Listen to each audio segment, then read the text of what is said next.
They mocked the farmer for keeping an old, scarred horse no one wanted. But when Juniper's hoof struck the ground, the valley heard something it hadn't in years: the hollow voice of water.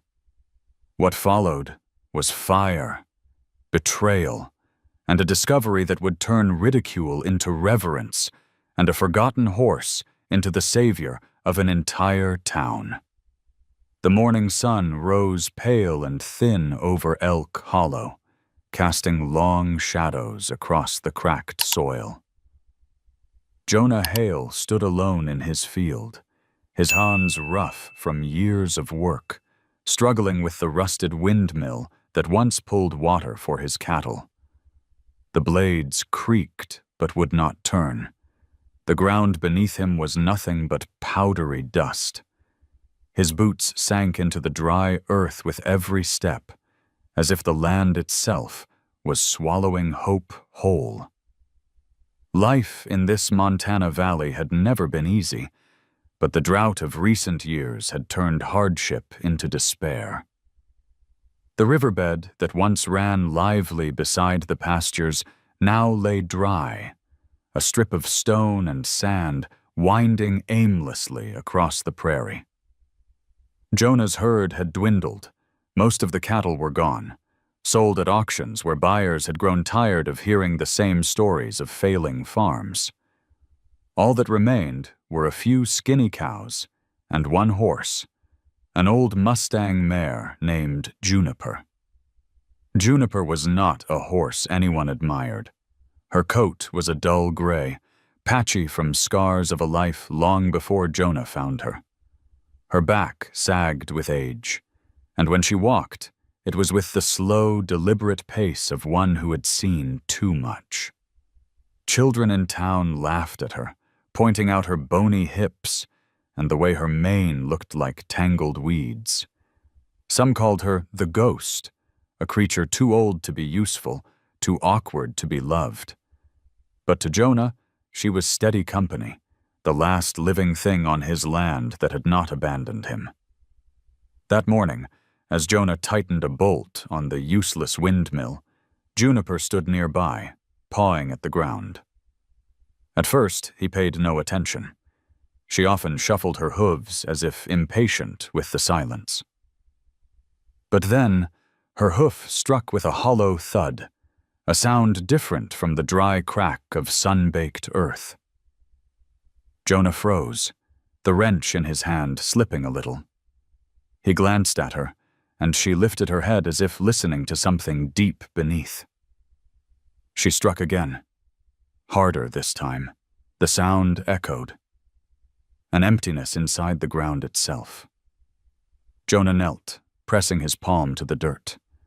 Coolness seemed to breathe from below, faint, but undeniable.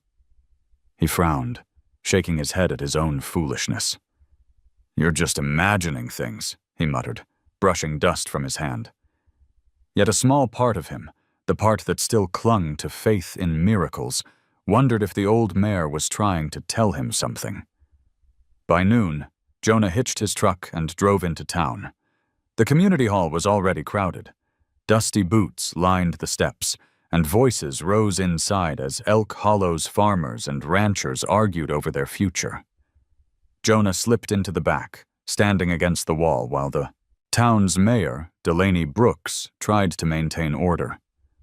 "We have no choice," Delaney said, his voice strained but calm. "The company has offered to buy the water rights from the valley. They'll drill, bottle, and sell it. In return, they'll pay us enough to survive this drought."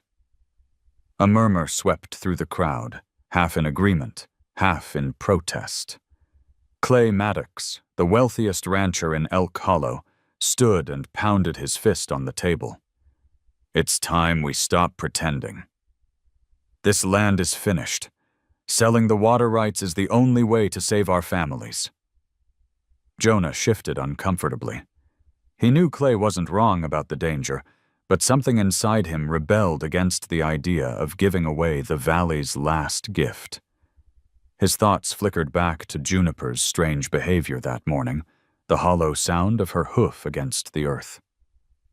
When the discussion opened, Jonah hesitated, then raised his hand. "Maybe we're missing something," he said quietly, his voice carrying just enough to draw attention. "I think there might be water still, beneath the valley." "My mare!" The room erupted in laughter before he could finish. "Your horse?" someone jeered. "You letting that bag of bones tell you where to dig now?" The crowd chuckled, and Clay Maddox smirked, shaking his head. Heat flushed Jonah's face, but he stood his ground. "I heard something this morning." It wasn't just dirt. There's a hollow space down there. Maybe a spring. "Or maybe you've been out in the sun too long," another farmer muttered, and the hall filled with murmurs of doubt. Delaney raised her hand for silence, but looked weary. "Jonah," she said gently, "we need solutions, not dreams." Embarrassed, Jonah left the hall, the sound of muffled laughter following him into the street. He walked past the feed store, the shuttered diner, and the boarded-up windows of homes abandoned by families who could no longer endure. Elk Hollow was dying, and no one wanted to believe in the promise of a broken-down horse. That night, unable to sleep, Jonah sat on the porch of his farmhouse. The sky was a canvas of stars, brighter than he remembered in years, as though the heavens had pulled closer to watch the valley's struggle. Juniper stood at the fence line, her head lowered, her ears twitching toward the ground. Jonah rubbed his face with calloused hands, torn between disbelief and the memory of that hollow thud. "Maybe you're just as crazy as me," he whispered to the mare. She flicked her tail, shifting her weight, then pawed once more at the earth, sending a faint echo into the silence. Jonah's breath caught. He felt for the first time in months a spark of something he had nearly lost. Hope. He rose slowly, walking out to where she stood. Kneeling, he pressed his ear to the ground. The earth beneath him was still, but the memory of that sound remained, lodged in his mind like a seed waiting for rain. Jonah looked into Juniper's eyes, deep and steady, and felt an odd certainty stir within him. Perhaps the old mare wasn't finished after all. Perhaps she had been waiting, carrying in her silence a message no one else could hear. And though the valley mocked her, though the town had turned its back on him, Jonah made a quiet promise beneath the starlit sky. He would listen. The community hall of Elk Hollow was alive with voices the next evening, lanterns swinging from iron hooks as farmers, ranchers, and townsfolk crowded shoulder to shoulder. The smell of leather, dust, and nervous sweat hung thick in the air. Jonah lingered near the back wall, his hat pressed low, watching the arguments ricochet from one side of the room to the other, like hammer strikes against stone. Delaney Brooks, the mayor, stood at the front table. Her posture was straight, her hair tied back with a scarf, but her eyes betrayed fatigue. She had been carrying the weight of Elk Hollow's struggles for months, caught between the demands of survival and the hope of preserving the valley's heritage. "We are running out of time," she said firmly. "The reservoir is down to mud. Wells are failing. If we don't decide soon, families will leave, businesses will close, and Elk Hollow will become a ghost town." Clay Maddox leaned forward in his chair, a presence that filled the room without effort. His ranch stretched farther than most people could see, and his voice carried the authority of money and long lineage. "We can't keep living off stubborn pride," he declared. "The company's offer to buy our water rights is the only chance we have left. They'll pay enough to keep our homes, enough to keep food on the table. What else do you want? Miracles?" Murmurs rippled through the crowd. Some nodded reluctantly. Others looked down at their boots. Jonah swallowed hard, the memory of Juniper pawing at the ground burning in his chest. He told himself he would stay quiet this time, that he would not make himself a fool again. But when Delaney asked if anyone had alternatives to propose, his voice rose before he could stop it. "I believe there's water here still," Jonah said, his voice steadier than he felt. The room quieted just enough for him to continue. "This land isn't finished." "Not yet. My mare, she led me to a spot where the ground sounded hollow. I felt cool air through the soil. I think there's a spring buried deeper than we've tried before." For a heartbeat, silence held the room. Then laughter erupted, sharp and cutting. A boy at the back mimicked a horse's neigh, setting off another round of chuckles. Someone shouted, "You listening to ghost horses now, Jonah?" Clay's grin widened, the kind of smile that wounded more than words. Delaney raised her hand for quiet, but the smirks and sideways glances lingered. "Jonah," she said gently, "we know you've worked hard. But this town needs certainty. We can't pin our future on the instincts of an animal." Jonah felt the weight of every eye in the room pressing against him. He wanted to defend Juniper, to shout that the old mare saw more than all of them combined. But the words lodged in his throat. His hands clenched at his sides. Finally, with heat rising to his cheeks, he tipped his hat and pushed through the crowd toward the door. The laughter followed him outside, echoing like a cruel refrain. The night was cold. He stood on the wooden steps, listening to the murmur of voices behind the hall's walls, and for the first time he thought of leaving Elk Hollow.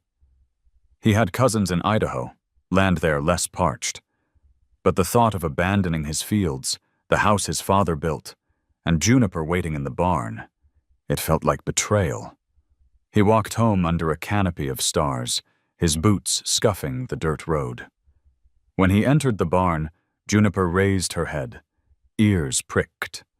Her eyes, soft and unyielding, met his as if to ask what had transpired.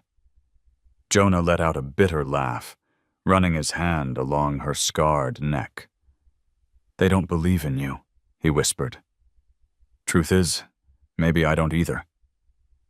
But Juniper pawed at the straw, the same insistent rhythm he had heard before. The sound reverberated in the quiet, a reminder of that hollow echo under the earth. Jonah sank onto a hay bale, staring at her. Somewhere inside him, doubt and belief wrestled like two wild animals. The following morning, he returned to the abandoned stone well behind the barn. Its walls were crumbled, moss clinging to the edges. Juniper followed him, unhaltered, as though drawn by instinct. She pawed again at the earth near the base. Jonah crouched, pressing his ear to the ground. There it was. A faint resonance, a depth that should not have been there. His heart thudded. He rose, wiping dirt from his hands, and gazed across the fields toward the town. They had mocked him. They had dismissed him. But the hollow beneath his boots told him something different. He couldn't shake it. He wouldn't. That day, while others argued contracts and numbers in the hall, Jonah walked the edges of his land, noting the places Juniper stopped, the way her ears twitched, the restless scrape of her hooves. He began to sketch on an old scrap of paper, lines tracing instinct more than science, but each mark pulled him deeper into conviction. The valley, he thought, was not silent. It was speaking through the one creature no one valued. And maybe that was the point. Maybe truth revealed itself only through what the world overlooked. That night, as the town slept, Jonah stood in the field again, lantern in hand. Juniper grazed quietly beside him. He planted the lantern into the dirt, where she had pawed most persistently. Its flickering light cast long shadows across the barren land. "You and me, old girl," he murmured. "We'll find it. Even if the whole town laughs." He set his jaw, his decision firm. The laughter in the hall had cut deep, but it had also lit something in him he hadn't felt in years, a determination that refused to be silenced. The hollow echo under Juniper's hoof had not been a trick of imagination. It was a promise, and Jonah intended to prove it. Grace Park drove her dusty pickup down the main road of Elk Hollow, the morning sun catching the edges of the mountains beyond. She had lived here for only 2 years, but already she had learned the rhythm of this valley. The rodeos in summer, the Sunday potlucks at the church, the quiet stoicism of the people who'd been born on this land and fought tooth and nail to keep it. What she hadn't learned was how to make them fully accept her. To them, she was still the outsider, the veterinarian with a last name they stumbled over, the woman who spoke plainly about science when others clung to tradition. She parked near Jonah's barn that morning because word had reached her through the small-town grapevine. The farmer's old Mustang was behaving strangely. Animals did that sometimes. Injury, illness, instincts sharpening before storms. But something in Jonah's voice when he'd called, hesitant and embarrassed, had made her come. Jonah was already outside, leaning against the fence, his arms crossed. Juniper stood inside the paddock, her head low, but her ears pricked forward, eyes fixed on a patch of earth near the old stone well. "She keeps doing it," Jonah said as Grace approached. Grace adjusted her cap, stepping closer. "Doing what?" As if to answer, Juniper lifted her front hoof and struck the dirt. A dull, hollow resonance followed. She struck again, then shifted, pawing more insistently. Grace crouched, running her fingers over the mare's legs. No swelling, no heat, no signs of lameness. The horse was sound, at least physically. "She's leading me somewhere," Jonah murmured, half to himself. Grace glanced up at him. His face was weathered, eyes shadowed with exhaustion, but there was a flicker of something behind them. Faith or desperation, she couldn't tell. "Horses don't lead people," she said gently. "They react. There could be a reason, but it isn't magic." Jonah didn't argue. He only pointed to the ground. "Still, that sound, it isn't right." Later that afternoon, Grace drove into town. The community hall was quiet now, but she found Ephraim Cole sitting on the steps outside the feed store, his hat pulled low, a piece of straw between his teeth. The old cowboy had been around longer than most. His skin was as lined as the parched riverbeds, his stories older than the hills. "You were at the meeting last night," Grace said, easing onto the step beside him. Ephraim chuckled dryly. "I was. Whole lot of noise, not much listening." Same as always, Jonah mentioned something about his horse. People laughed. They laughed 'cause they don't remember. Ephraim shifted the straw between his teeth. "Long before most of them were born, this valley was cut with acequias, ditches dug by hand to guide water where it was needed. My granddaddy worked them. He used to say the ground has memory if you know how to listen." Grace frowned. "You think Jonah's horse is listening?" "I think sometimes animals sense what we ignore," Ephraim replied. "I've seen cattle move uphill before a storm. Seen a mare refuse to cross ground that later caved in. Folks don't like being reminded that the world's bigger than their understanding." As the sun dipped low, Luis Rivera biked past, his camera bouncing against his chest. He was 16, restless, always recording life in Elk Hollow for a school project he said might win him a scholarship. "Hey, Doc," he called to Grace. "You hear about the crazy horse?" Grace sighed, exchanging a glance with Ephraim. "I've heard," she said. Luis grinned, pulling his phone from his pocket. Check this out. On the small screen, grainy footage showed Jonah's Mustang pawing at the ground near the well. The sound captured was faint but clear, the echo Jonah had described. The video had already been shared among classmates, comments piling up. Ghost horse, crazy farmer, end of Elk Hollow. Grace handed the phone back. You shouldn't make fun. I'm not, Luis said earnestly. I think it's cool. Like maybe the horse knows something. I'm making it part of my documentary. People need to see what's happening here. Ephraim's gaze lingered on the boy. Careful, kid. Sometimes truth ain't what people want to see. That evening, Grace returned to Jonah's farm. She found him repairing a section of fence, his shoulders hunched, sweat darkening his shirt. You were right, she said, leaning against a post. There's something unusual about her behavior. I can't explain it, not yet. But I don't think you're imagining things. Jonah paused, surprised. You believe me? I believe the horse believes something, Grace said carefully. And sometimes that's enough to follow. Juniper lifted her head, as if acknowledging the words, her gray coat catching the last light of day. Jonah looked at her, then back at Grace, and for the first time in weeks, a faint smile tugged at his mouth. Somewhere in the shadows of Elk Hollow, the old cowboy's memory, the outsider's curiosity, and the boy's restless camera were stitching themselves into Jonah's story. None of them knew where it would lead, but together they were beginning to listen, not to contracts or ridicule, but to the hollow voice rising from the earth itself.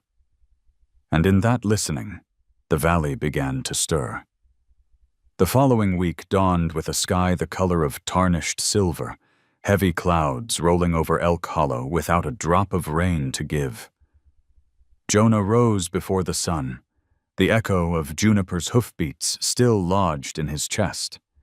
He had tried to dismiss it, tried to convince himself that perhaps he had wanted too much, but the sound had followed him into sleep. He could not let it go. Grace arrived just after breakfast, her pickup rattling along the dirt road, a cooler of instruments in the back. Ephraim rode with her, the old cowboy's silhouette tall against the morning haze, his hat brim worn to threads. Luis, never far from excitement, pedaled up on his bike, camera already recording.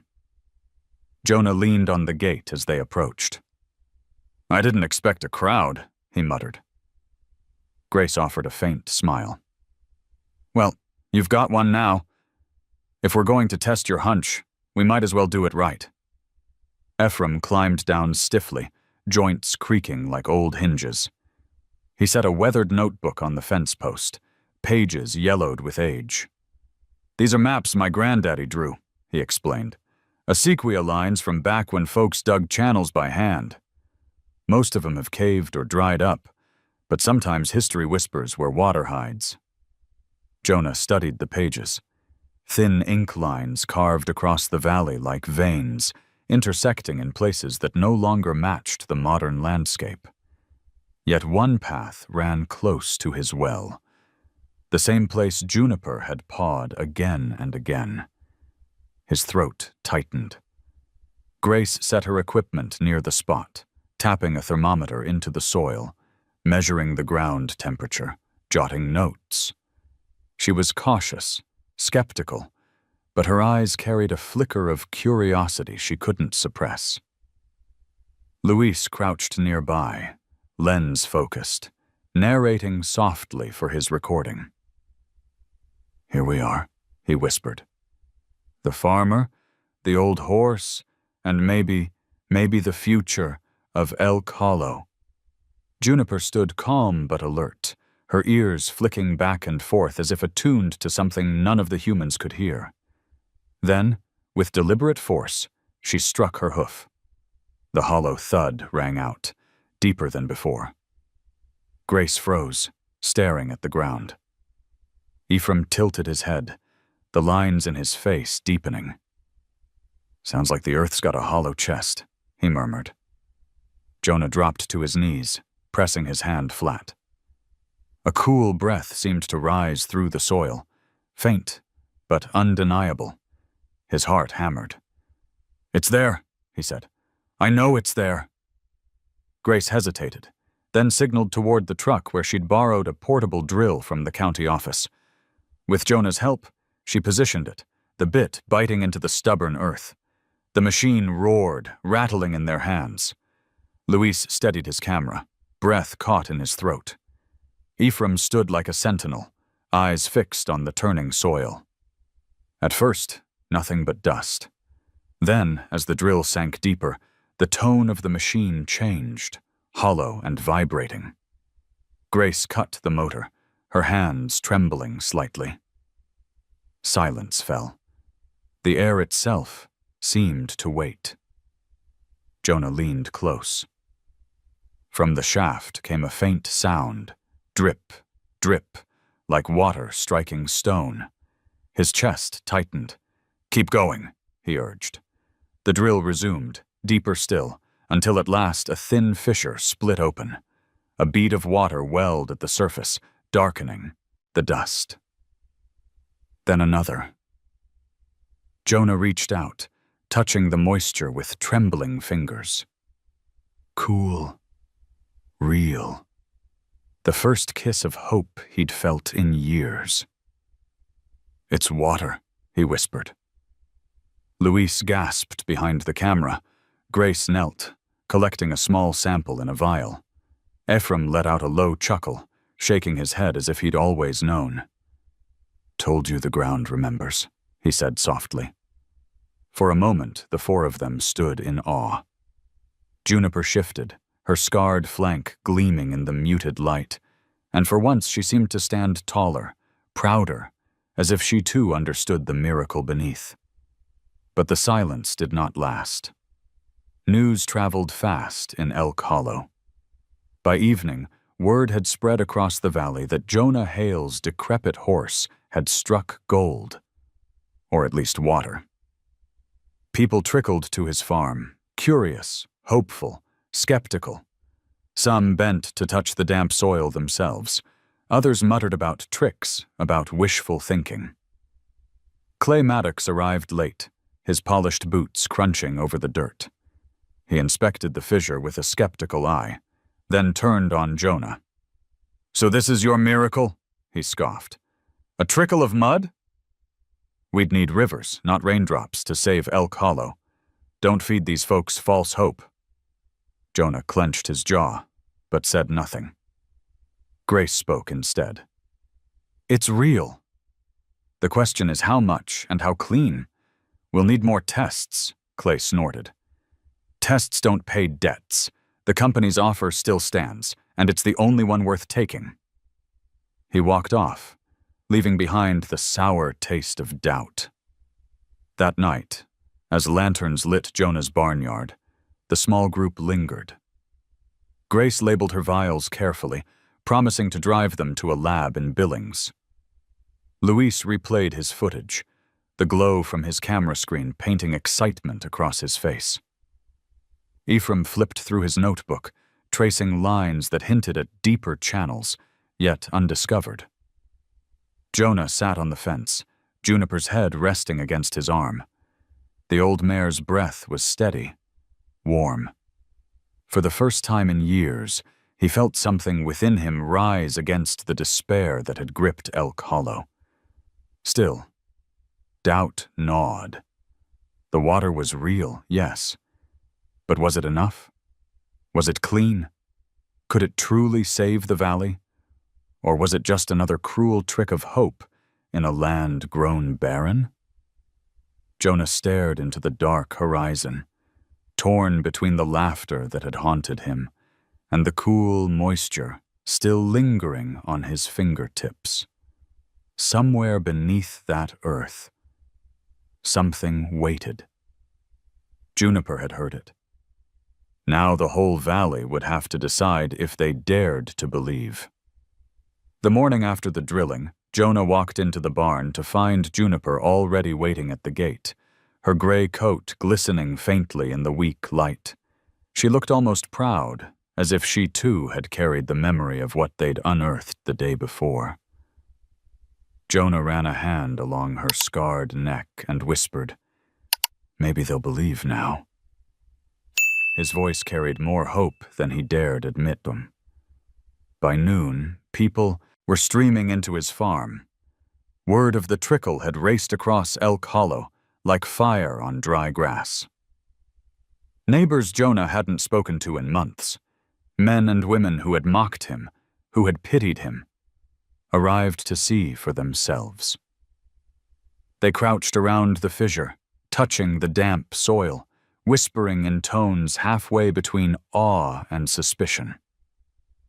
Luis was there, of course, camera in hand, narrating everything in his restless teenage voice.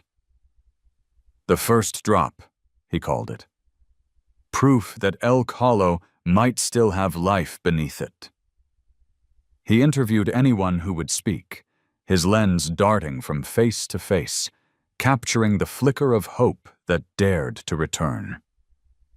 Ephraim watched from the fence, his weathered notebook open on his lap. "Water's a fickle thing," he said to Jonah. "It gives with one hand, takes with the other.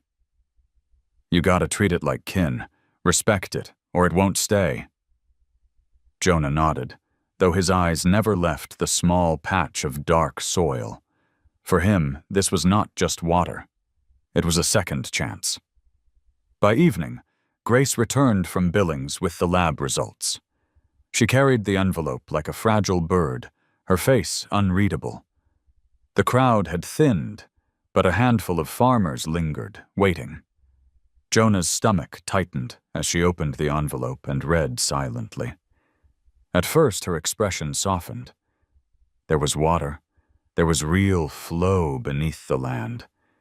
Then her brows pulled tight. She closed the paper slowly. "What is it?" Jonah asked. Grace looked at him, then at the others. "The water's there. But it's not pure. It tested positive for contamination, heavy metals, likely runoff from the old mining operations up north." The words fell heavy, like stones into the soil. Jonah felt his chest cave in. Around him, the small cluster of neighbors shifted, their hope curdling back into skepticism. Clay Maddox, who had arrived late with his usual air of superiority, stepped forward. "What did I tell you?" he said. "A trickle of poison won't save this valley." The company's offer is still the only real way forward. His voice carried the weight of inevitability, and for a moment even Jonah felt himself pulled toward surrender. But Luis protested, his voice breaking with urgency. "You can't just give up. It's still water. Maybe we can clean it, or find another way. The horse led us here. Doesn't that mean something?" Clay laughed, shaking his head. "You want to gamble your family's futures on a ghost horse and a puddle of poison? Be my guest." He turned and walked off, leaving the air heavier than before. Jonah looked at Grace, desperate. "There has to be something we can do." She sighed, folding the report. "Filtration, maybe." "Barriers. But this isn't a quick fix, Jonah. It would take resources Elk Hollow doesn't have." Ephraim tapped his notebook with a gnarled finger. "Sometimes water runs in layers," he said quietly. "Contaminated on top, clean beneath. You just have to know where to dig, how to listen, but no one else wanted to listen." By nightfall, the last of the onlookers had left, their hope extinguished once more. Jonah sat alone by the fissure, the dirt cool beneath his hands, Juniper grazing nearby. He thought of the laughter in the hall, the smirks that had haunted him, and now this bitter twist of fate, to find water and discover it poisoned. He buried his face in his hands. "Why show us hope just to take it away?" he whispered into the darkness.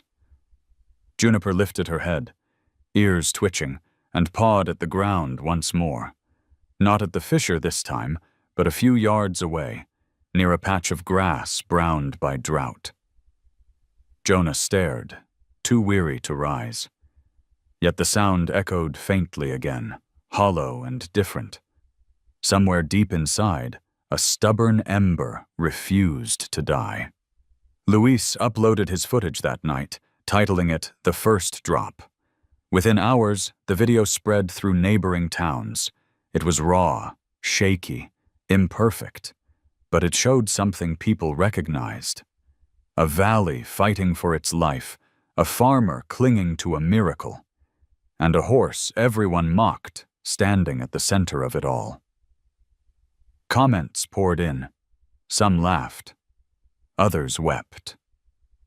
Many said what Jonah had not dared to say out loud. Don't stop. Keep digging.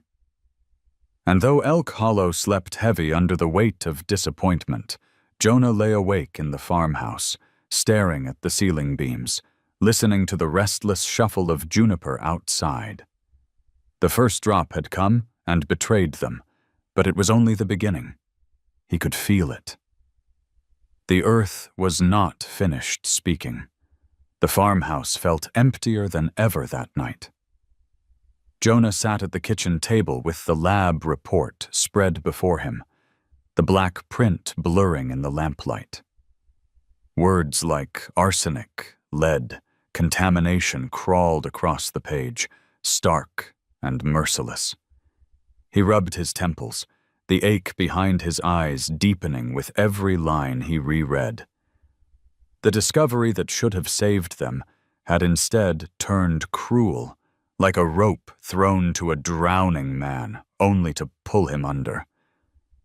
Outside, the valley lay hushed beneath a sky full of brittle stars. The land looked the same as it had yesterday. Dry pastures, a riverbed turned to stone, fences leaning in fatigue. But Jonah saw it now as if it mocked him. He had dared to believe, just for a moment, that the earth might give back. Instead, it had offered poison. Juniper shifted in the corral, her silhouette pale against the night. Jonah pushed away from the table and walked out to her, boots crunching in the gravel. The mare lifted her head as he approached, her eyes reflecting the lantern glow with an unsettling calm. He leaned against the fence, whispering, "We almost had it, old girl." Almost. His voice cracked, betraying the weight pressing down on him. She moved closer, pressing her scarred shoulder against the rails, breathing slow and steady. Jonah reached through, resting his palm on her warm hide. For a long while, he stood there. The silence broken only by the faint creak of wood and her rhythmic breath. In that stillness, his grief spilled out. Not in tears, but in the hollow way he whispered to the night about debts piling at the bank, about neighbors leaving, about the shame of hope dashed too soon. Sleep never came easy, but that night it refused him altogether. He paced the farmhouse, every board groaning beneath his steps. His father's old rifle hung above the mantel, a reminder of years when this land had still seemed like a promise. The photographs on the wall, his parents in front of the barn, his younger self with a prize calf at the county fair, felt like relics from someone else's life. Near midnight, Jonah wandered back outside, lantern in hand. The air was sharp with cold, the kind that seeped into bones and made the world feel unwelcoming. Juniper stood waiting at the gate, as though she had known he would come. Without a halter, without a word, she turned and began to walk, her hooves muffled against the dry earth. Jonah followed, weary but drawn, the lantern light swaying with his steps. She led him beyond the barn, past the abandoned stone well, and into a stretch of pasture he hadn't walked in months. There, she stopped and pawed at the ground again, the sound ringing hollow, but different from before. Jonah crouched, pressing his palm flat. The earth was cold, not just cool, but carrying a faint current like a breath rising from deep within. He knelt for a long time, his heart thudding. "You're not finished," he whispered to her. "You're still trying to tell me something."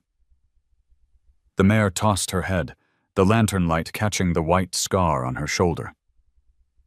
Jonah felt a surge of something stubborn awaken in him. Perhaps the poisoned spring was not the end, but a false start. Perhaps Juniper's instincts were not exhausted. When he returned to the house, the first pale threads of dawn were unraveling over the mountains. He set the lantern down and collapsed onto the couch, staring at the ceiling beams until light filled the room. He had not slept, but somewhere between despair and exhaustion, resolve had taken root. By morning, he hitched Juniper and rode out along the far edges of his property. The sun rose behind him, turning the valley gold, but his eyes stayed fixed on the mare's ears, twitching as if tuned to some hidden frequency. She avoided the fissure where the contaminated water had seeped, pulling instead toward higher ground, rocky and stubborn. They climbed slowly, the world quiet except for the rasp of Juniper's breath and the scuff of her hooves. Jonah felt the ache in his body, the weight of fatigue dragging at him, but he pressed on, guided by her persistence. Finally, she halted near a slope where wild larkspur grew in pale clusters, their blue-violet petals trembling in the breeze. She struck the earth there, once, twice, 3 times. Jonah dismounted, dropped to his knees, and pressed his ear to the soil. The sound was faint, but clear, not the dull echo of contaminated mud, but a resonance sharper, cleaner, as though the ground held a secret chamber of untouched promise. He closed his eyes, breath hitching. "By God," he murmured, "it's different." Juniper stood above him, steady as stone, the morning sun catching in her dark eyes. In that moment, Jonah felt something stir inside him that he had nearly lost the night before. It wasn't triumph, too early for that. But it was enough. Enough to face the town again, enough to fight the weight of doubt pressing in on every side. As he led Juniper back down the slope, exhaustion dragging at his limbs, Jonah realized his long night had given him more than sleepless hours. It had given him direction. The earth had not finished speaking, and neither had he. The valley lay bathed in twilight, the last streaks of daylight sinking behind the jagged Montana peaks. Jonah guided Juniper along the narrow trail that cut across his property, his breath a steady mist in the cooling air. The discovery from the night before burned in his mind, the hollow echo beneath the patch of larkspur. He could not let it go. Tonight, he wanted certainty. Tonight, he would follow Juniper where she led without hesitation, even if it meant wandering deep into the land after dark. The moon rose pale and full, casting silver light over the valley. The larkspur fields glowed faintly, their blue petals shimmering like tiny lanterns swaying in the night breeze. Jonah dismounted, letting Juniper walk free ahead of him. She moved with purpose, ears twitching, hooves deliberate. The scars on her flank caught the moonlight, a reminder of her survival, of the stubborn will that had carried her through storms, hunger, and ridicule. He followed until she stopped beneath a limestone ridge shaped like the arch of a cathedral.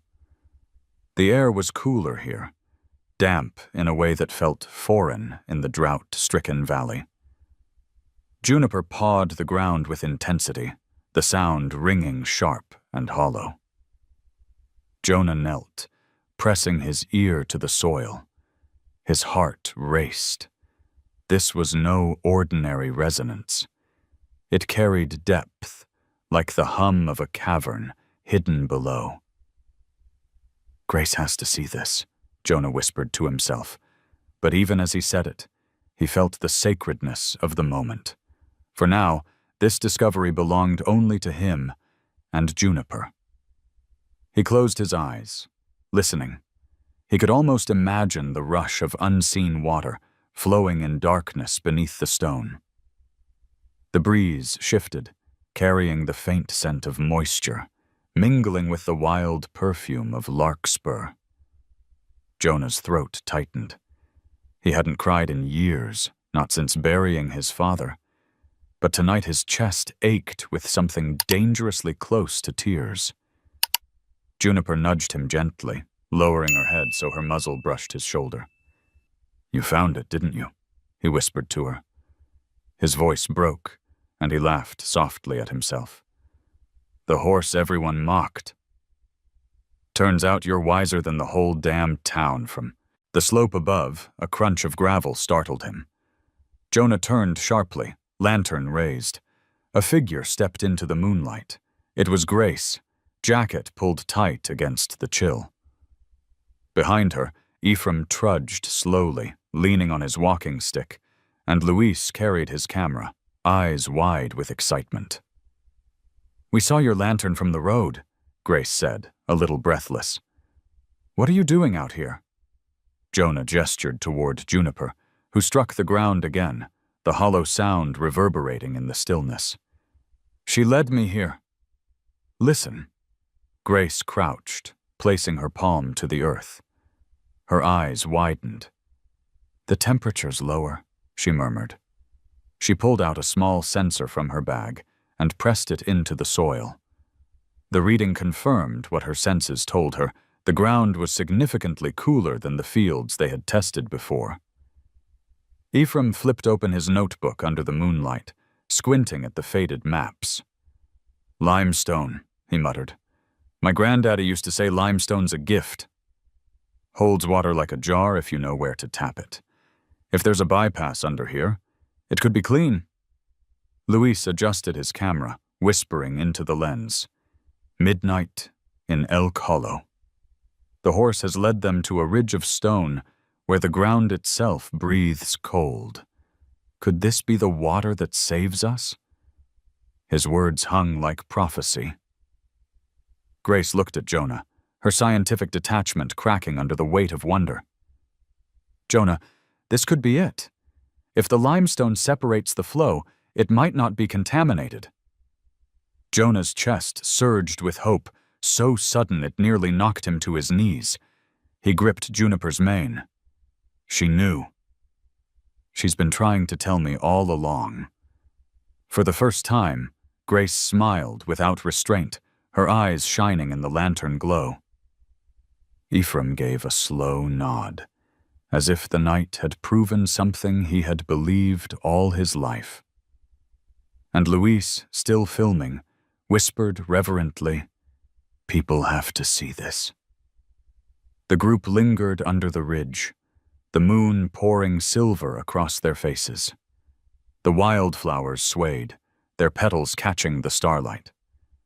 Jonah felt as if the valley itself was holding its breath, waiting.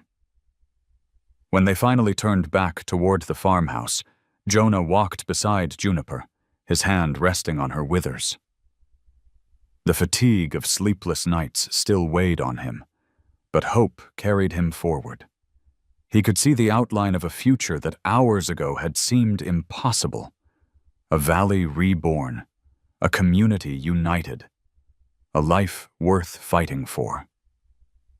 Behind him, the limestone ridge loomed dark against the stars, guarding its secret. But Jonah knew now. He had felt it. He had heard it.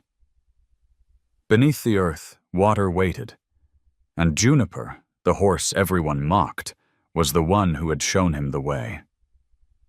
Morning broke over Elk Hollow with a sky clear and sharp as glass. Jonah barely noticed the beauty of it. His thoughts were still back at the limestone ridge where Juniper had struck the earth like a prophetess. All night he had replayed the hollow resonance, the cooling soil, the way Grace's instruments confirmed what he already knew in his bones. Hope was no longer a flicker. It was a flame, fragile but real. Grace arrived at the farm just after dawn, her hair still damp from a rushed shower, her notebook clutched tightly. Ephraim followed slowly on horseback, his posture stiff but steady, the old cowboy unwilling to let age keep him from witnessing history. Luis was there too, camera already rolling, narrating with an energy that made him seem older than his 16 years. Jonah met them at the gate. "We need to keep this quiet until we're sure," he warned. Luis shook his head, grinning sheepishly. "Too late. I posted some of the footage last night. People are already talking." Jonah's stomach sank. "Talking how?" "Both ways," Luis admitted. "Some think it's a joke, just another false hope. But others, they're saying maybe Elk Hollow still has a chance. My video's already been shared by people in the next county." Grace sighed. "Jonah, you know what this means. The town won't wait.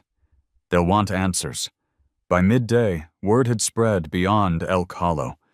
Pickup trucks lined Jonah's dirt road, neighbors crowding his fence line. Some brought shovels, eager to help.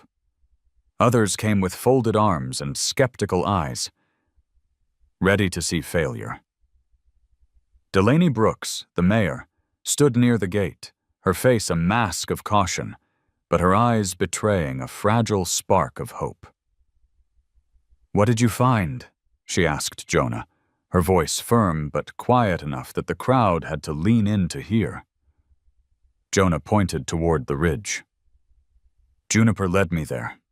The ground is cooler, hollow. Grace's instruments confirmed it. If there's clean water, it's under that limestone."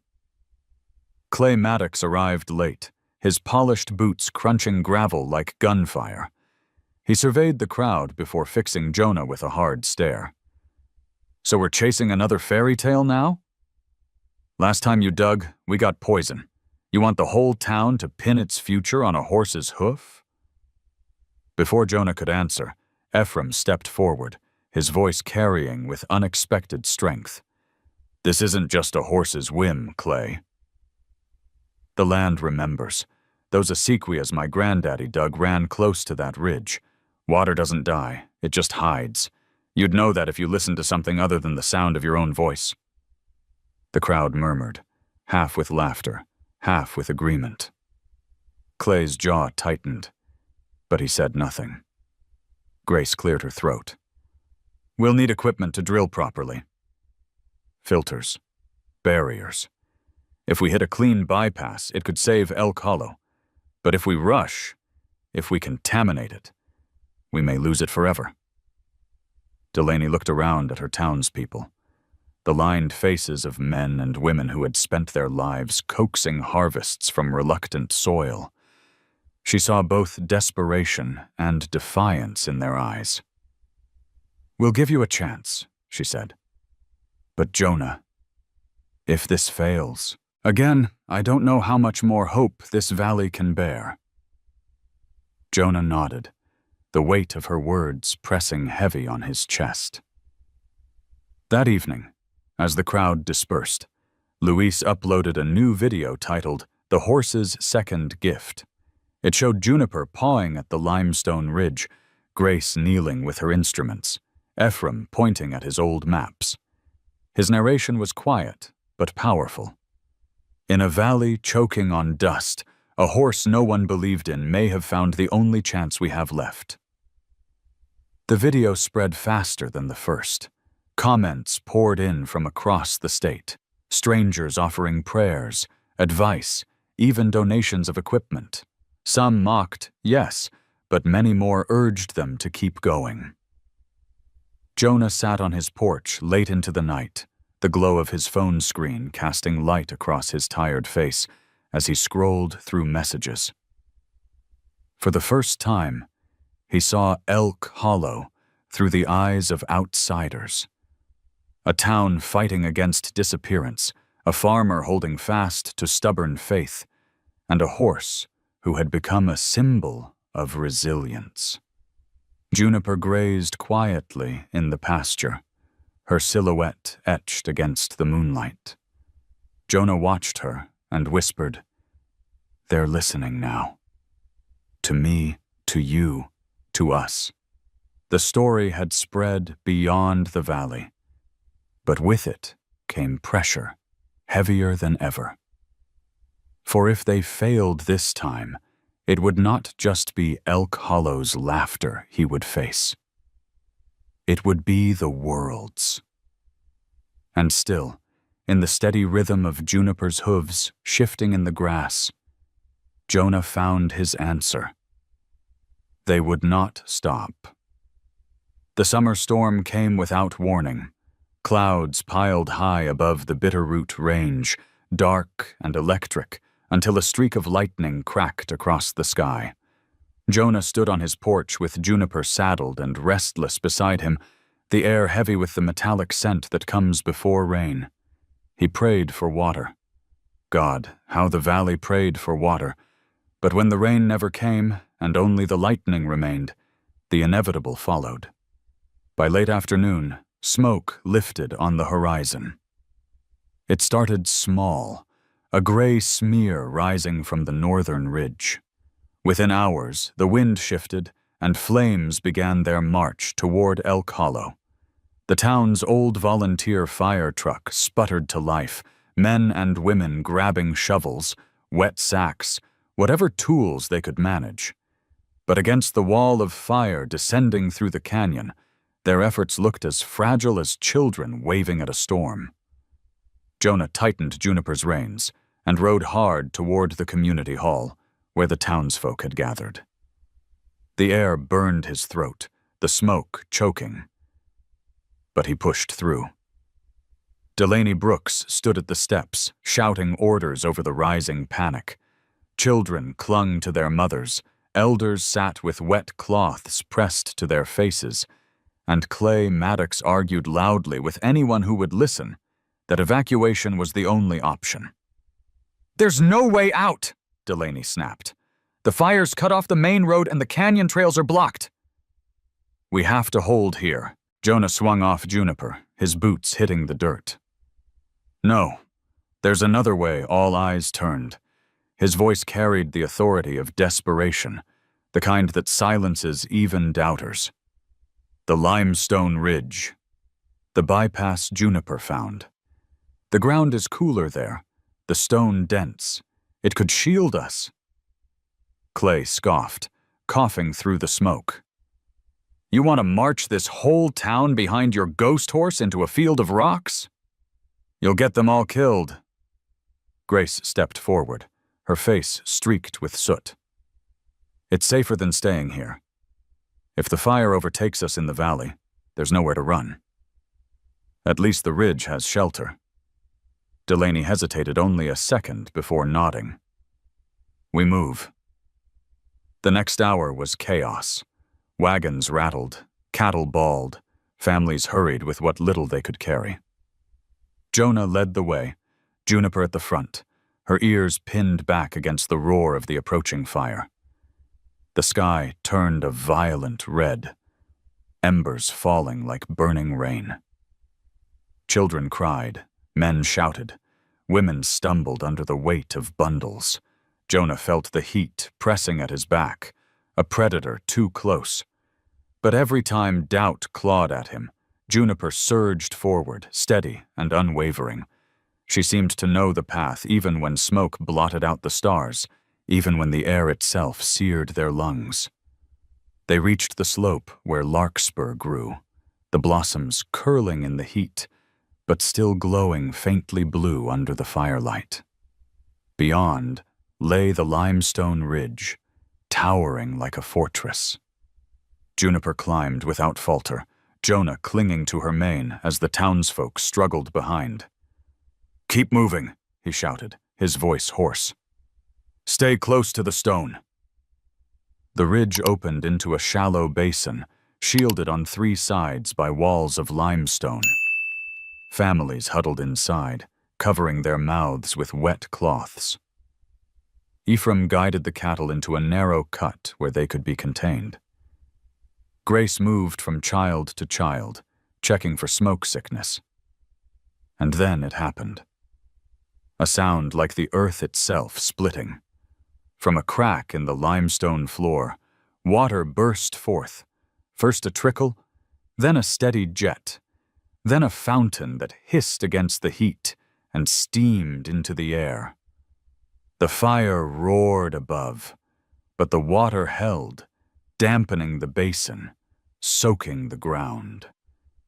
People screamed, not in terror but in relief, rushing to cup the water in their hands, pressing it against their faces, their lips, their scorched skin. Jonah stood motionless, staring as the impossible unfolded.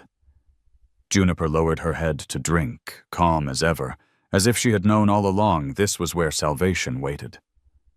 Clay Maddox fell to his knees, tears cutting clean tracks down his soot-streaked cheeks. I was wrong," he stammered.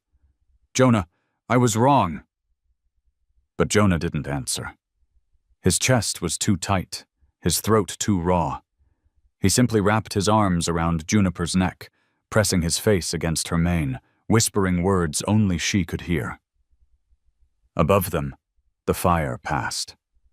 Raging, through the valley, but sparing the limestone basin. When dawn finally broke, Elk Hollow was still standing, singed, scarred, but alive. The people gathered in silence, watching the new spring flow steadily from the ridge. The water pooled at their feet, clear and clean, washing soot from their skin. For the first time in years, they wept without shame. Jonah looked out over his neighbors, then down at Juniper. The horse everyone had mocked, the creature no one had wanted, had led them through fire to life.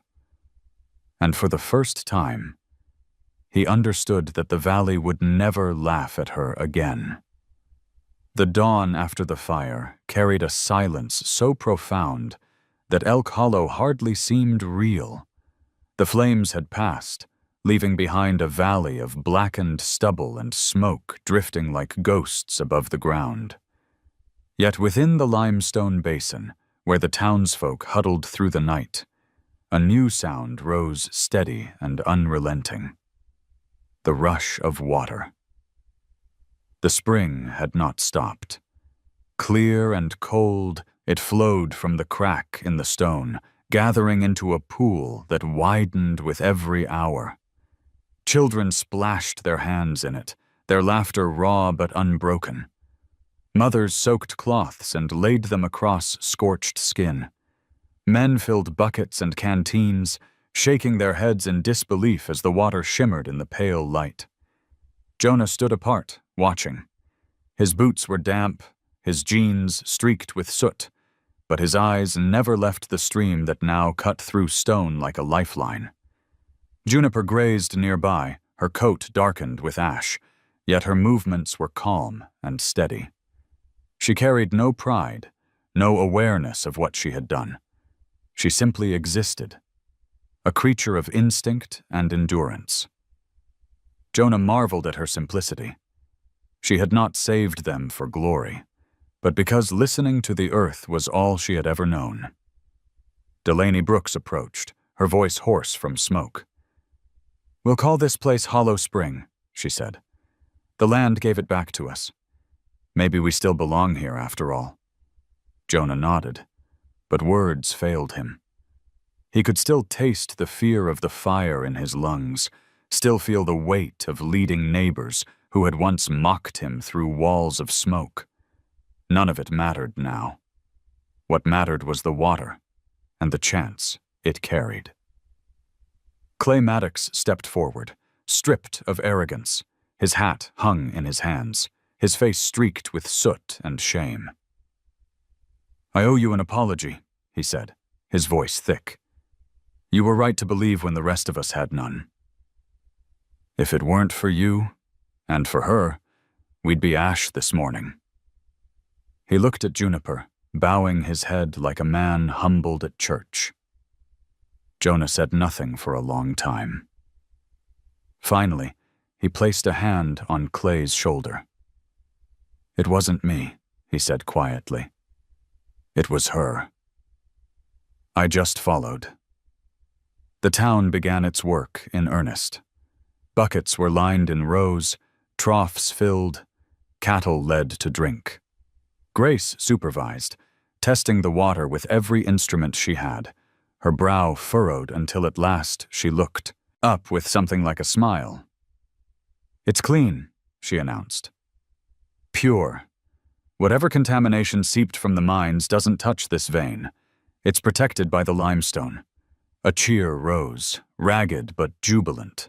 People embraced, their tears mingling with soot and ash. For the first time in years, hope was not just a word.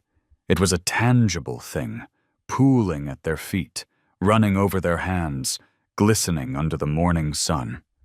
Ephraim leaned against his stick, his old notebook balanced in one hand. "My granddaddy used to say water remembers," he murmured. "Looks like the land remembered mercy after all." By evening, the basin had transformed into a sanctuary. Lanterns hung from makeshift poles, families cooked what little food they had salvaged, and children splashed in the shallows. The fire's scarred horizon loomed around them, but the basin glowed with a new life.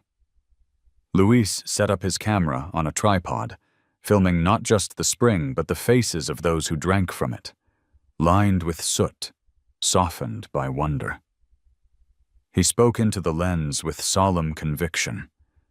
They thought the valley was dying. But from fire came water, and from water, a second chance. Jonah sat near the pool, Juniper's head resting lightly against his shoulder. He stroked her mane, whispering so only she could hear. "You've given them back their future. You've given me mine." His throat tightened as he realized the truth. Every debt, every humiliation, every sleepless night had led to this moment. Without her stubborn insistence, Elk Hollow would have been gone. The stars returned that night, bright and innumerable above the ridge. People lay on blankets, some too exhausted to speak, others telling stories in hushed tones. Jonah looked around at faces illuminated by firelight and knew the town had been changed. Not just by water, but by the act of believing in something no one thought possible. When dawn came again, men began building channels to guide the spring into troughs. Women marked out ground for gardens. Children carried jars filled with the cold, sweet water. The valley was still scarred, but where ash had settled, green shoots would return. Life had been offered back to them, and they would not waste it. Jonah saddled Juniper, leading her along the ridge as the spring sang behind them. He looked out across Elk Hollow, still smoking, still raw, and felt both the grief of what had been lost and the joy of what had been found. The water of renewal had come through fire, and it had come through her. The horse everyone mocked was no longer a symbol of ridicule. She was the heartbeat of a valley reborn. By late September, the scar of the fire still ringed the valley like a dark halo. But inside the limestone basin, there was music. The water ran clear through stone sluices Jonah and his neighbors had carved with their own hands. Strings of lights hung from lodgepole pines that had somehow survived the blaze, their needles singed, but stubbornly green. Tables, planks thrown over hay bales, were crowded with apple pies baked from early fruit salvaged in far orchards, jars of pickles traded from cousins a county over, and chili steaming in cast-iron pots. Someone tuned a fiddle. Someone else kicked sawdust over a stubborn coal until it died with a sigh. They called it a festival, but it felt like a wake for despair. Folks wandered the basin with paper cups of spring water instead of lemonade, toasting to things they had never toasted before, to limestone, to luck, to the old maps Ephraim kept folded into a weathered leather wallet. But mostly to Juniper, the Mustang no one had wanted, whose name now hung on a banner the high schoolers painted. Hollow Spring Days. Jonah arrived late, hat in hand, his shirt clean for once. He'd meant to be on time, but on the walk down from the farmhouse he'd stopped at the old windmill out of habit. Its blades had started to move again. Not much, just a slow, lazy swivel in the valley's tempered breeze. He watched a minute longer than he should have, listening to the creak that once had sounded like failure, and now, somehow, didn't. When he led Juniper into the basin, conversations faltered and then rose in a shimmer of applause that startled the mare. She flared her nostrils, ears swiveling, and lifted her head with that quiet, stubborn dignity Jonah had always loved. Kids swarmed the fence to stare and point, the way they did at parade horses in bigger towns. But no one laughed. A little girl with a bandana tied around her hair extended an apple slice through the rails with solemn reverence. Juniper took it delicately from small fingers and chewed, her jaw working slow, as if tasting the moment itself. "Stand up there with her," Delaney Brooks said, appearing at Jonah's side. The mayor wore a denim dress he'd never seen before, its blue clean as river glass. Smoke had carved new lines around her eyes, but hope had pressed light back into them. "We're going to do this right." She climbed onto a hay bale and lifted her hands for quiet. The fiddler let his bow fall. The basin softened to a hush that was not silence so much as attention, the kind people gave when the weather turned and you had to listen close to know if it meant storm or mercy. "Elk Hollow," Delaney said. "We nearly lost our name this summer. Fire took our fences, our pasture, our sleep. Doubt tried to take the rest. And then," she turned to the rails where Juniper stood with her head high. "Then a horse that everyone mocked heard something in the earth that the rest of us had forgotten how to hear. She led us to water. She led us to each other." Applause rose again, fuller, threaded with shouts that sounded like laughter but weren't. Ephraim tipped his hat, one hand on the notebook in his breast pocket, as if it were a medal. Grace stood near the pool, testing pH, the kind of habit that never left her. But when she heard her, "Name," "To the vet who kept us honest," she looked up and blushed like someone caught smiling at a miracle. "And to Jonah Hale," Delaney added, "who believed when belief came at the price of humiliation." She gestured to him. Jonah wanted to shake his head, to say, "No, I just followed." But the crowd had already turned, clapping for the quiet man who had not left his land when leaving, might have saved him a world of ache. Clay Maddox stepped forward then, hat in both hands. He paused as if standing at a threshold he wasn't sure he deserved to cross. The old swagger was gone. Smoke and ash had sanded the gloss from his voice. "I don't have words fancy enough," he began. "I've been wrong before, Lord knows I have. But I've never been as wrong as I was about you, Jonah. And about her." He glanced at Juniper, something like awe in his face. "This valley made a fool of me, and I'm grateful for it." He swallowed, glanced at Delaney, then back at the crowd. "I spoke to my lawyer. The parcels around the spring I had claim to, I'm signing them over. The basin, the access trail, the ridge above. They belong to all of us now. The basin breathed, then the sound came. One collective exhale, a murmur that started as disbelief and turned, like a river finding its course, into applause that rang against the limestone walls. A woman near the cider table put her face in her hands and sobbed the soft, relieved way people sob after someone says it's over in a hospital corridor. Jonah felt the hair rise on his arms. Delaney took it in, nodding once, then twice, as if confirming a ledger in her mind. "Then let it be recorded," she said, practical and luminous at once. "We're forming Hollow Spring Cooperative. No one can sell this water. No one can bottle it for profit. We guard it, we share it, and we keep a ledger the way our grandparents did, with names, not numbers." She held up a clipboard, papers clipped at the top. "We'll elect a board before the harvest moon, and write our covenant before first snow." Ephraim raised his stick. "Put down that any big decision has to pass with the cattlemen, the hayfolk, the orchard folk, and the town council together. No outvoting each other. No forgetting any hand that dips a bucket. Done," Delaney said, and scribbled like she was chiseling. "It'll need a guardian," someone called from the crowd, half joking. "A watch horse." Laughter rippled, gentle as creek water. The little girl with the apple slice whispered, "Juniper." And the name went soft through the basin like a wish. Juniper not as a punchline, but as a vow. Luis had been filming in quick, excited bursts, his lens skimming from face to face like a dragonfly over a pond. Now he jogged to the front, cheeks flushed. "Mayor Brooks, would you all be willing to watch something?"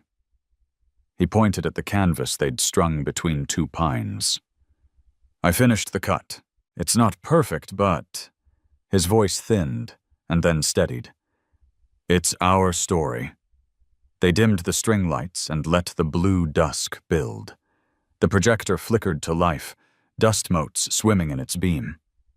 On the canvas, the cracked riverbed from July, filmed at a cruel noon angle. Jonah at the windmill, hat shadowing his eyes. The first time Juniper struck the ground at the well.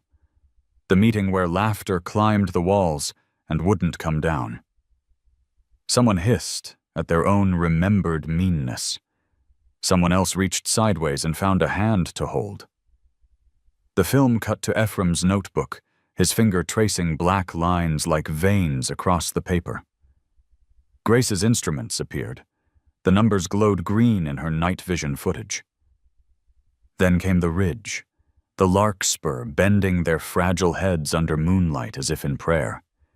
There was the smoke tide, the ride into red. There was the basin, the first burst of water, and a sound, Jonah realized with a start. That was his own rough cry when the spring rose, a sound he hadn't known was in him. When the credits, names of neighbors in simple white letters, reached Juniper, applause broke through the night like a field of quail lifting at once. Luis blinked against it, overwhelmed and a little boy again, baffled that something he had seen could be seen by others the same way. He lowered the camera and looked for his mother in the crowd. She pressed her hand to her mouth and nodded, the nod a benediction. Afterward, as people rose and resumed their laughing and eating and toasting, Clay found Jonah by the fence. "I meant what I said," he told him, softer than the man had ever sounded. "But it's not just land I'm giving. I'd like to put money into a fund. Filter systems, riparian buffers up canyon, a scholarship for this kid's cameras and for others who want to stay and learn the science of caring for water." He gestured toward Luis, who was now filming a toddler solemnly feeding a goat a pretzel. Jonah listened, a little stunned, and then he did something that felt like stepping out of a long shadow. He extended his hand. Clay took it. their shake wasn't triumphant. It was something sturdier. It said, we're going to work next to each other again, and not always like it, and we're going to do it anyway. Grace came by with a clipboard of test strips, looking happier than a stack of lab results would suggest. You can take the woman out of the lab, she said dryly, but you can't take the lab out of the woman. Then her voice softened. I'm staying. I'd had a job offer in Bozeman. I thought about taking it, but I want to be where the water meant no one gets left behind. Good, Jonah said, and meant a great many things by the single word. When the band struck up, fiddle, banjo, a drum made from a feed barrel, Delaney pulled Ephraim into a careful two-step that made half the town cheer and the other half clap time. Teenagers invented a dance they swore was new. The basin barely felt like the same place it had been in August, when folks crouched in soot and prayed the flames would leap over them. The smell of smoke remained, but it had changed its meaning. It smelled like something survived. Night deepened. The stars loosened like seeds shaken from a dry pod. The spring sang its steady alto against the limestone. Jonah slipped away from the pulsing center of the festival and stood with Juniper at the far rail. She rested her chin on the top board, her breath warm where it met the cooling air. He could feel the old ache of miles laid on her frame, the way age didn't ask permission before it added weight, and he could feel the unbroken line of strength beneath it all. Look what you've done, he said to her. He wasn't sure if he meant the water, the town, or the way his own life had shifted in the current. Look what you're still doing. Someone cleared their throat behind him. Jonah turned to find Luis, camera lowered. Mr. Hale, the boy said, unusually formal. Can I get one last shot? Not posed. Just you and her. For the end, Jonah nodded. He placed his forehead lightly against Juniper's. She didn't move. She didn't need to. The shutter clicked.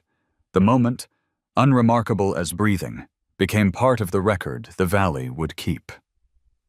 As the music spun and the lights trembled in the evening wind, Delaney climbed the hay bale once more. Before we end, she called, one last thing. Tomorrow morning, at first light, we're painting the old water tower. Groans and cheers collided. Everyone knew the tower's flaking letters. The new name goes up where the highway can see it. Hollow Spring. If you've got a brush, bring it. If you don't, bring coffee. People began to drift toward home, slow as cattle after rain, the kind of tired that doesn't frighten you because it is full of good work behind it and more good work ahead. Jonah stayed until he and Delaney were the last to leave, string lights clicking off one by one until only stars remained. They walked together to the path. You realize, she said, we'll argue again soon. About fences and schools and whether the festival needs more chili or more pie. I'd be worried if we didn't, he said. She smiled into the dark. You looked like your father under those lights. The way he used to stand at the county fair when his pie won, and he pretended not to mind. Jonah startled at the tenderness of the memory. He always minded. He just liked the pretending. They reached the fork, where her car and his path home parted. She touched his arm. Thank you for not leaving, she said, and then she went. Jonah walked the last stretch alone, Juniper's hoofbeats like a metronome on the hard-packed trail. When he reached the yard, the windmill turned once, then again, blades drawing a soft whine from the air. He stopped and listened. The sound that used to mean failure now sounded like a lullaby for a valley that had earned its sleep. He looked back over his shoulder at the basin, the ribbon of water gleaming faintly in moonlight. In the fence's shadow, he pressed his palm to the ground the way he had months ago, when all of this was a dare against despair. The soil felt cool, alive. He might have sworn he heard it hum. "Tomorrow," he told Juniper, "we paint a name." She shook her mane as if in answer, and the two of them, old horse, tired man, stood for a while in the kind of quiet that is not empty at all, but brimming with things that don't need saying. The morning after the festival, Elk Hollow stirred with a different kind of energy. Not the frantic urgency of fire or the anxious murmur of town meetings, but the hum of people who had chosen to stay, to build, to begin again. Buckets clanged against stone as children carried water from the spring, their laughter spilling into the air like music. Men hauled lumber for troughs and channels, women laid out cloth to dry, and the old windmill on Jonah's land turned slow and steady in the dawn breeze. Jonah stood at the edge of his field, watching Juniper graze. Her gray coat shimmered in the weak sunlight, ash still clinging to the edges of her mane.